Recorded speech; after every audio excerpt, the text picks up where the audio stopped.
আমি শুরুতে একটি বিষয় আপনার কাছে জানতে চাই আপনার অভিমতটি। সেটি হচ্ছে যে ডক্টর ইউনূস সরকারের উপদেষ্টা পরিষদের সদস্যরা অঢেল দুর্নীতি করেছেন এমন অভিযোগ বিভিন্ন জায়গা থেকে আসছে। দুদকে নানান ধরনের অভিযোগ জমা পড়েছে। ইতিহাসের সেরা রেকর্ড স্থাপিত হয়েছে যে ১ সপ্তাহের মধ্যে এই পরিমাণ অভিযোগ এর আগে কখনো যায়নি দুদকে।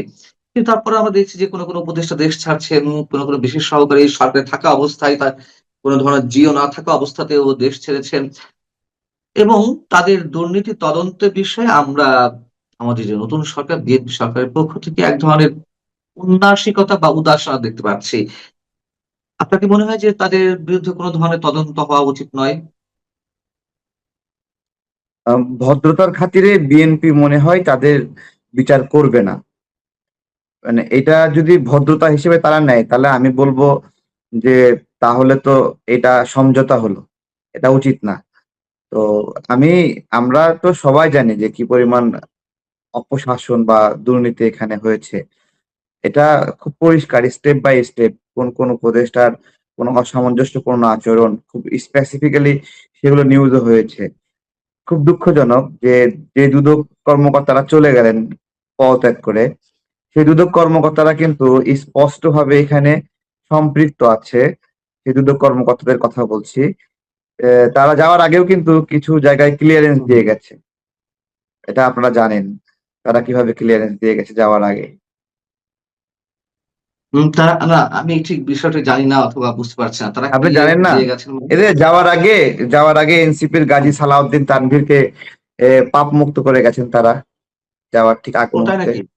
হ্যাঁ, আচ্ছা, আচ্ছা। সেটা নিয়ে নাচানাচি করছে যে আমাদের কোনো দুর্নীতি পাওয়া যায়নি। হ্যাঁ, দুর্নীতি পাওয়া যায়নি তারা তারপরে? দাবি করছে কিন্তু আমরা পাঠ্যপুস্তক পাইলাম জুলাই মাসে এসে, যেটা শেখ হ্যাঁ। হাসিনার সময়ে আমরা জানুয়ারি মাসে ডিসেম্বর মাসে পেতাম। কোনো দুর্নীতি হুম, না হুম। হলে এমনি দেরি হয়েছে। না তাহলে দুদকের কাজটি কি ছিল সে তো আমরা সবাই জানি যে কিছুই করেনি এবং দুদক হলো পরিচালনা বড় হবে লোকদের, তারপরে শুনেন, দুদক হ্যাঁ, হলো বড় লোকদের ফ্যান ক্লাব, বুঝছেন? এখানে বড় লোকরা এসে হাজিরা দেয়, মাসোয়ারা দিয়ে যায়। এটাই হলো দুদক। এছাড়া দুদকের আলাদা কোনো রূপ নাই। হ্যাঁ, এইভাবে আমরা জানি দুদকের বিষয়টা। এখন নতুন সরকার সে জায়গা থেকে কতটুকু ভালো ভূমিকা রাখবে দেখা যাবে। এদের বিরুদ্ধে কি ব্যবস্থা নেয়। হ্যাঁ, না কিন্তু আমরা বলতে এই পারি যে আরকি। উপদেষ্টাদের বিরুদ্ধে কোন ধরনের ব্যবস্থা বা ব্যবস্থা গ্রহণের আগে তদন্তের কেন উদ্যোগ নেওয়া হচ্ছে না বা নিচ্ছে না? মানে আপনি যদি বলেন যে কোন ধরনের সমঝোতা হয়ে আছে বিষয়টি কি আসলে তাই তেমনটাই? না, বিষয়টা প্রশ্রয়টা বিভিন্ন কারণে হতে পারে। রাজনৈতিকভাবে এদেরকে খোঁচাখুচি করবে না, এই ধরনের একটা বিষয় যে বিদায়ী সরকারকে ঝামেলা করবে না। এই ধরনের একটা অ্যাটিটিউড থাকতে পারে। হ্যাঁ? তো এটা হওয়া উচিত না। এই ইউনূস সরকারকে একটা অন্তর্বর্তীকালীন সরকার হিসেবে ধরে লাভ নাই। তারা তো অন্তর্বর্তীকালীন সরকারের উপদেষ্টা হওয়া অবস্থাতেও নির্বাচন করছে না। এই যে নাহিদ নির্বাচন করলো, তাকে এমপি বানাইলো ভোট কারসাজি কইরা। তারা তো চায় ভোট গণনা। আমরা বলি নাহিদের আসন থেকে ভোট গণনা শুরু হোক। না সে তো হতেই পারে। আ এবং এদেরকে আবার দায়মুক্তি যে ডক্টর ইউনূস সরকার দিয়ে গেল এবং পুলিশ হত্যাকাণ্ড নিয়ে নানান ধরনের কথা হচ্ছে। ডক্টর সালাউদ্দিন আহমেদ বলছেন যে, "আমি এই ধরনের কোন কথা বলিনি।" আমাদের স্বরাষ্ট্রমন্ত্রী যে পুলিশ হত্যা নতুন করে তদন্ত হবে। আবার মির্জা ফখরুল ইসলাম আলমগীর তিনি বলছেন যে, হওয়া উচিত অথবা তার রেফারেন্স দিচ্ছেন স্বরাষ্ট্রমন্ত্রীর। বিএনপির মধ্যে কি এটি নিয়ে কোন ধরনের অন্তর্কোন্দল শুরু হয়েছে? আমরা কি তেমনটি ধরে নেব? নাকি আসলে না, না, ইউনূস আমি সরকারকে আমি আসলে আপনাকে বলছি। আমি আপনাকে বলছি। এখানে অ্যা আ পুলিশ হত্যার বিচার হওয়াটা এতটা সোজা না এই সময়ে। হ্যাঁ? এটা আ এত সহজ না। তবে বাস্তবতা হলো হত্যার মামলা তামাদি হয় না। হত্যা ফৌজদারি অপরাধ, এ ধরনের ফৌজদারি অপরাধের মামলা তামাদি হয় না। আইনের ভাষায় তামাদি মানে হলো বিলুপ্ত হয়ে যাওয়া। তো এই হুম, মামলাগুলো বিলুপ্ত হয় না, তামাদি হয় না। এটা মাথায় রাখতে হবে। যখন এই মামলাগুলোর জন্য উর্বর সময় পাবে, আর তারপরেও এই বিচারটা ধারা যেভাবে চাচ্ছেন, বিচারটা হ্যাঁ। এখন এইভাবে ডিমান্ড করে লাভ নাই। এটার সময় প্রেক্ষাপট অনুযায়ী এটার প্রেক্ষাপট বাস্তবতা আসবে। ঠিক আছে? এখন মানে না। এখানেও কি সেই সমঝোতা? এখানেও কি সেই এক ধরনের সমঝোতা যেমন না, না, উপদেষ্টাদের না, সমঝোতা না, সমঝোতা না। এখানে চাইলেই বিচার করাটাও একটা টাফ সিচুয়েশন। বিএনপি চাইলেই এটা বিচার করে ফেলবে, এত সহজ না। ঠিক আছে? পুরাপুরি সমঝোতা আপনার হলো পুরাপুরি যখন অ্যান্টি জুলাই কোন এস্টাবলিশমেন্ট আসবে তখন তারা এটা নিয়ে আগ্রহী হতে পারে। কিন্তু হুম। আপনার হলো যারা আন্দোলনকারী ছিল তাদেরকে বলতেছেন বিচার করবে, এটা হলো পাগলের প্রলাপ হবে। বুঝছেন? আচ্ছা, না, ক্লিয়ার। আপনি যেটুকু বলেছেন এটি মোটামুটি ক্লিয়ার। ডক্টর ইউনূস প্রেসিডেন্ট হতে যাচ্ছেন বা তাকে রাষ্ট্রপতি পদে নিয়োগ দেওয়া হবে এমন একটি গুঞ্জন কিন্তু 18 তারিখের আগে থেকেই আছে, এবং এর মধ্যে আমরা নানান ধরনের ঘটনা দেখেছি। রাষ্ট্রপতি শাহাবুদ্দিন সাহেব তিনি ইন্টারভিউ দিলেন, বা তাকেই বিএনপি রেখে দিতে চায়, বা বিএনপির প্রতি একটা সফট কর্নার শো করছেন রাষ্ট্রপতি তিনি নিজে। আ যেখানে শাহাবুদ্দিন সাহেবকে রাখা হচ্ছে এরকম অনেকেই মনে করছেন। আবার পাশাপাশি আরেকটি বিপরীত মতও আছে যে না, ডক্টর মোহাম্মদ ইউনূসকেই আ রাষ্ট্রপতি পদে আনা হচ্ছে। আপনার কি মতামত? আপনি কতটুকু জানেন?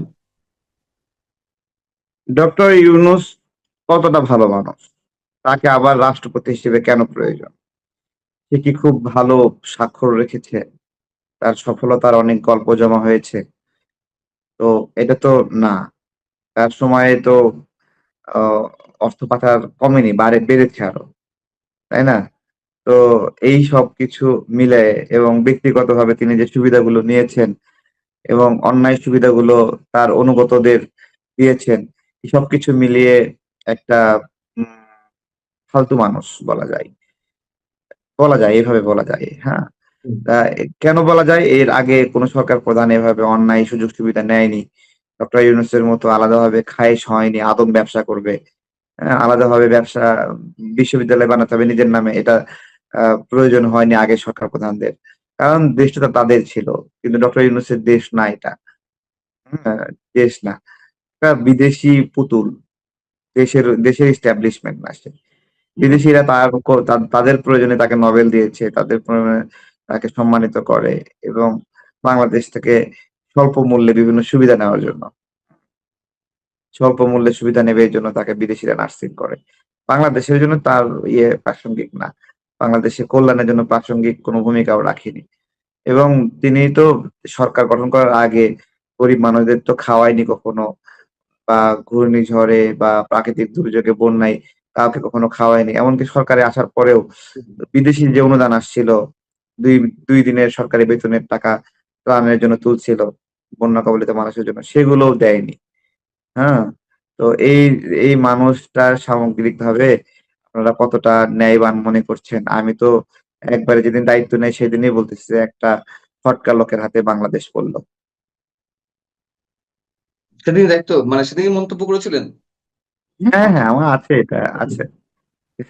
আচ্ছা। কিন্তু সেই পাক্কা লোকগুলো যখন আম ৩২ নম্বর ভাঙলো, নানান ধরনের মব ক্রিয়েট করলো সেই পাক্কা লোকের অধীনে। আপনি একটা সময় বিদ্রোহ করেছেন। আপনি একটা সময় অনেক কথা বলা শুরু করেছেন। আপনি জুলাই আন্দোলনে থাকা সত্ত্বেও আপনি ৩২ নম্বর ভাঙা ভুল হয়েছে এটিও মন্তব্য করেছেন আমাদের এই মানচিত্র চ্যানেলেই। কিন্তু যদি ১ম দিন থেকেই বলে থাকেন যে একটা ভুল মানুষ বা পাক্কা মানুষের অধীনে পড়লো বাংলাদেশ, তাহলে তার অধীনে আবার এই ধরনের মবক্রেসির সাথে বা অনেক কিছুর সাথে কেন আপনি জড়িত ছিলেন? অনেক ধন্যবাদ। দেখুন আমি জুলাই গণ-অভ্যুত্থানে একটা ক্ষতিগ্রস্ত মানুষ। আমি রিমান্ডের শিকার হয়েছি এবং অমানসিক অত্যাচার, আমি এখনো অসুস্থ। তো এ আমি আমাকে যারা অত্যাচার করেছে, তারা কখনো আমার কাছে সরি বলেছে? আমি এটা আপনার মাধ্যমে জিজ্ঞাসা করছি। হুম, যারা না আমার বলেন নাই, যাদের বলেন। কারণে আমার বাবা স্ট্রোক করেছিল, তারা কি কখনো সরি ফিল করেছে? যারা আমার শ্বশুরের ব্যবসা-বাণিজ্য বুলডোজার দিয়ে ভেঙে তছনছ, তারা কখনো সরি ফিল করেছে? করেনি। আমি এইজন্যই ৩২ নম্বরে এক্সাম্পলটি নিয়ে এলাম। তখন এই সরকারের সাথে তো ছিলেন অন্তত আ ৫ ফেব্রুয়ারি পর্যন্ত। ২০২৫ এর ৫ ফেব্রুয়ারি পর্যন্ত না, না, যদি আমি কথা আমি আমি এই সরকারের যে সংস্কার কমিশন ছিল সেখানেও এদের বিরুদ্ধে প্রতিবাদ করছি সবসময়। আমাকে ৩ বার বের করে দিছে। আচ্ছা, আচ্ছা। না বুঝতে পারছি। ঠিক আছে। যেখানেই ছিলাম এদের কার্যক্রমের আমি একদম ক্রিটিক্স ছিলাম। ৩ বার ৩ বার সংস্কার কমিশন থেকে আমার নাম কেটে দিছে। আমি তারপরেও আচ্ছা, প্রতিবাদ করে গেছি। আচ্ছা, ঠিক আছে। আমরা একটু অন্য প্রসঙ্গে যাই। আমরা শেষ করব। আ আমরা দেখলাম যে একটি টেলিভিশন টক শোতে মানে অনলাইন টক শোতে কালের কণ্ঠের আপনাকে একজন সাবেক মুক্তিযোদ্ধা এবং বর্তমানে জামাত নেতা তিনি আপনার জিভ কেটে নেওয়ার কথা বলেছেন প্রকাশ্যে। এই বিষয়ে আপনার মন্তব্যটি আমরা ভালো করে জানতে পারিনি। ওই জায়গায় শুধু আপনি বলেছেন জিভ কেটে নিবেন, নেন। কিন্তু আসলে এটি কোন পর্যায়ে পড়ে বা বিষয়টিকে নিয়ে আপনি কোন সিরিয়াস কিছু ভাবছেন কিনা? না, যেহেতু জামাতে জয়েন করার পরে প্রত্যেক মানুষেরই মন মানসিকতা এরকম উগ্র হয়ে যায়। উনি এখন আচ্ছা। সেই লেভেলে অবস্থান করছেন। উনি যখন থেকে জামাত করছেন উনি এক্সট্রা লেভেলের আপনার হলো উগ্র আচরণ করছেন। আরো আমি শুধু আমার শোতে না, আরো অনেক শোতে উনি এই ধরনের করেছেন।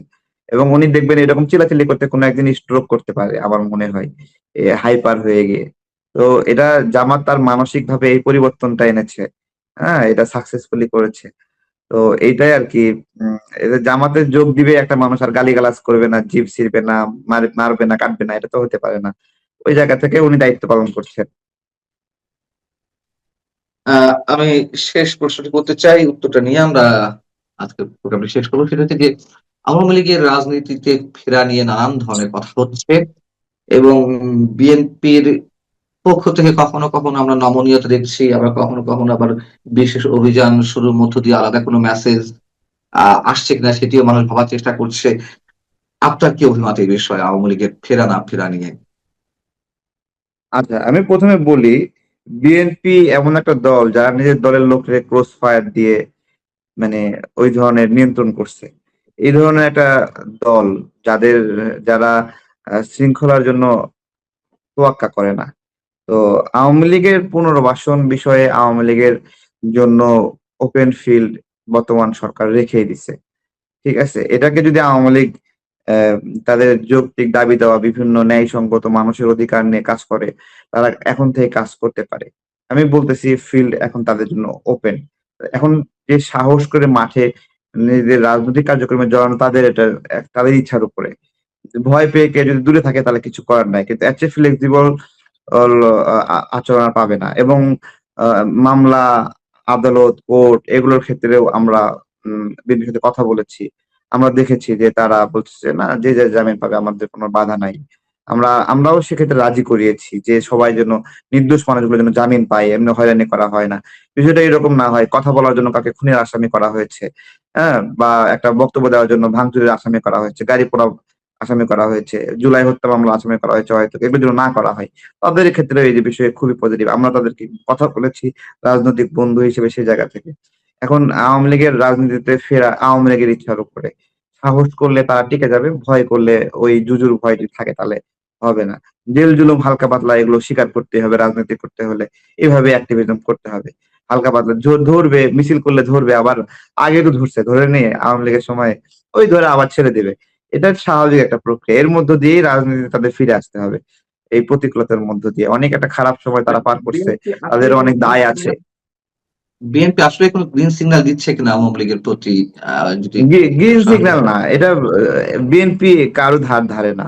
বুঝছেন? কেউ রাজনীতিতে আসলো গেল এগুলো কিছু না। আমি বলতে চাই যে এই দলটা এরকমই অনেক আগে থেকেই। বুঝছেন? আপনারা কিভাবে তাদের বিরুদ্ধে অনেক বিভিন্ন সময় টিটিস এগুলো হইছে। কিন্তু তারা রাজনৈতিক প্রতিপক্ষের জায়গা থেকে আ আপনার হলো কেন্দ্রীয়ভাবে অন্তত মানে খুবই লিবারেল যে কে আসবে তারা কেয়ার করে না এগুলো। আওয়ামী লীগ আসলো এবং আপনার হলো এটা হলো জামাত এনসিপির কনসার্ন বেসিক্যালি। ওরা তো একটা ভিন্ন জায়গায় নিতে চায় আওয়ামী লীগকে সাইডে রাইখা ওটা ওদের প্রয়োজন। বিএনপির এটা প্রয়োজন না। যে কারণে বিএনপি ওই জায়গাতে ছাড় দিয়ে রাখছে। তাদের স্বার্থে ছাড় দিয়ে রাখছে। এটা ওইভাবেই বলতে হবে। তারাও তারাও আওয়ামী লীগ আসলে আপনার হলো তারা আওয়ামী লীগকে ট্যাকেল দেওয়ার সক্ষমতা রাখে। হ্যাঁ? এবং এভাবেই চালাবে। এবং এর ফলে যদি তারা ক্ষমতা থেকে চলে যায় এবং তারপরেও তারা আবার নির্বাচনের মাধ্যমে আসার জন্য লড়াই করবে। এই ধরনেরই একটা দল। এবং বিভিন্ন সময় বিভিন্ন স্পেস তৈরি হয়েছে কিন্তু তারা এখান থেকে মাঠ ছেড়ে চলে যাবে। অন্যায়ভাবে এ তারা আপনার হলো অ নিয়ম বহির্ভূতভাবে ক্ষমতা ডিমান্ড তারা কখনো করেনি। হ্যাঁ? এই তাদের দলের এটা কাঠামোগত। এটা আবার জামাত ডিমান্ড করে। জামাত এটা এনজয় করতে চায় নিয়ম বহির্ভূতভাবে ক্ষমতা।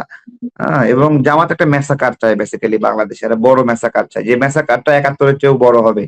৭১ এর চেয়েও বড় হবে এবং এটা গৃহযুদ্ধের মধ্যে হবে। তার মধ্য দিয়ে তারা নতুন করে বলবে যে আগের বাংলাদেশ সব শেষ। নতুন করে করতে হবে এখন।